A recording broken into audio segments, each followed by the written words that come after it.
The key to survival for pheasants, both short-term and long-term, is habitat. And the key to healthy habitat is conservation-minded hunters. Unfortunately, the loss of both good habitat and hunters may be the biggest threat to pheasants in Wisconsin. In the United States, we've lost about 99.9% of our native prairies, and enrollment in critical conservation programs such as the Conservation Reserve Program has really dwindled in recent years.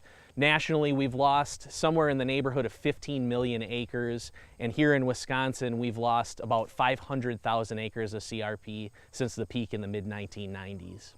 There are other federal Farm Bill programs as well, such as Wetland Reserve Easement Program, which creates and restores wetlands, which in Wisconsin provides valuable overwinter habitat for pheasants.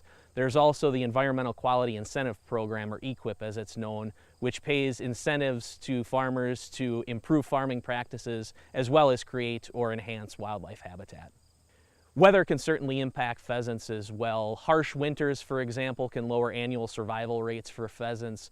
Also, cool and rainy springs can reduce pheasant production, as these chicks are very young and very susceptible to things like hypothermia. They can't regulate their body temperature as well. So when we have above average rainfall and below average temperatures during that critical brood rearing period, it can have significant impacts on pheasant production.